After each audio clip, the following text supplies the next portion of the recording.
Hey guys, what's going on? TJ here. Welcome back to the channel.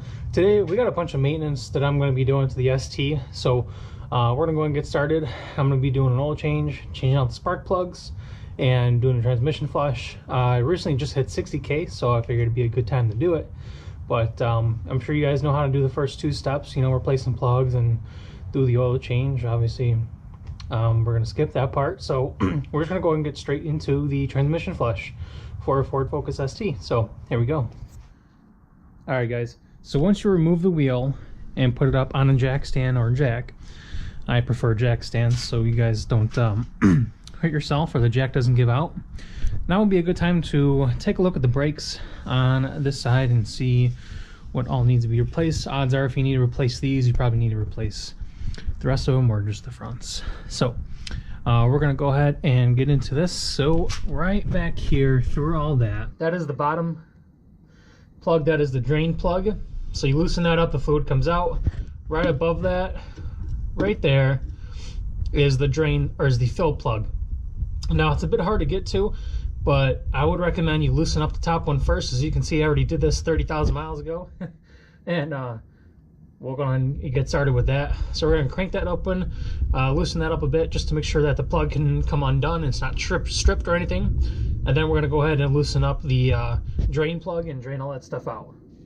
All right guys, so let me show you the best way to get at the top one. It's kind of a tight space, it's an awkward space, so it's kind of hard to get to. But sometimes when you have these kind of situations, you tend to be a bit crafty. So I have a bunch of extensions. This one here looks like it's probably a 6-inch extension, maybe 7-inch extension. The middle one is a 3-inch extension, and the top one there is probably another 6-inch extension. And then here we have a 5/16 Allen bit to get at the top one. So how that's going to look, you just take a 1/4-inch ratchet and you put it on the end of this, and then that way you can get enough leverage to crack that open. So I loosened it up right now, but it's just a little snug, just so I can, you know, make sure there's no fluid coming out. And then I'll show you on the bottom. So as you can see there, that is the bottom drain hole. So what you want to do in this case is take an Allen key, and that is an 8mm Allen key, and the top of it over there towards the plug is cut in half. That way it can fit in this tight space. I just use an angle grinder to cut that off with a 4.5-inch cutoff wheel to do that. And so you just put it on here, and you don't really get enough leverage as it is. So I take a pretty long wrench. This is a 7/8-inch cobalt wrench. It doesn't really have to be this particular size, but something like this will help.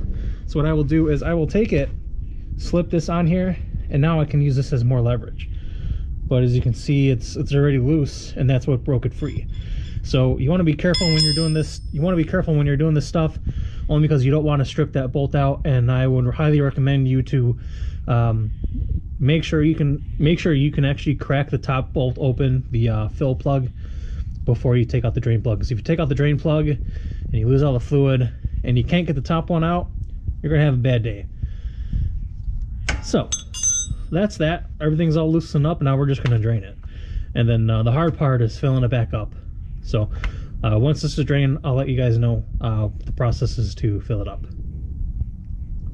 So now that the fluid is drained and the drain plug is in there securely and the fill plug is out, I would recommend picking up a funnel like this guy. It's got that little knob on the end, which is going to go into the fill hole, and you're pretty much just going to have it like this, and that should allow you to, obviously you can raise it up more if you need it, but that's going to allow you to fill it up. It's going to allow you to fill up the transmission fluid. So this is the part where I'm going to need some dedication on, because it can get pretty scary if you don't if you spill all the fluid. You don't have a lot of fluid in there left. But After that, you can see I got the socket and the plug sitting right below it. So when I'm done with that and a little bit starts leaking out, I'm gonna go ahead and pull in the drain plug, and that should be that. And I'm gonna do the oil change and the spark plug. So that's pretty much it, guys. That's for the transmission flush. I will check back in with you guys when that's all filled up and good to go. All right, guys, so let me show you how I did this. So I have the funnel here. I have it actually zip tied to the coil spring, just like this. And this particular model has a flow control valve on it, this little blue piece here. So what I did was poured some of it at a time here, maybe half at a time, because you don't want the weight of this to, you know, pull down and kind of slip away from the zip tie and all your fluid goes on the floor. That's kind of bad. So after I poured it in there, what I did was held the nozzle up against the fill hole, just like this, and watched it go in. When it went all the way in, then I just, you know, released it. And then when you let it go, it's not going to be as sealed against the transmission mount, the housing, because you're not pushing against it. So a little bit's going to leak out, and that's mostly what was in the tube here. So then I just come up here, close this, fill it up more, and I'll just keep doing that over and over again. And it took almost 2 quarts. As you can see, that is pretty much what's left of the transmission fluid.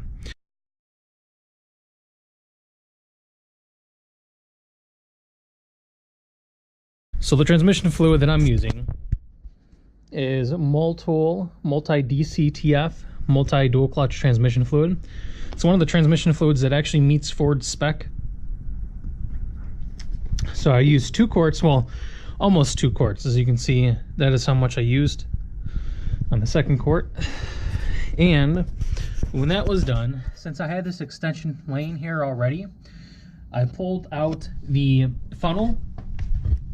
Sorry, repositioning. I pulled out the funnel, and you can actually see it was visibly leaking, or a little bit was spilling out through the fill hole.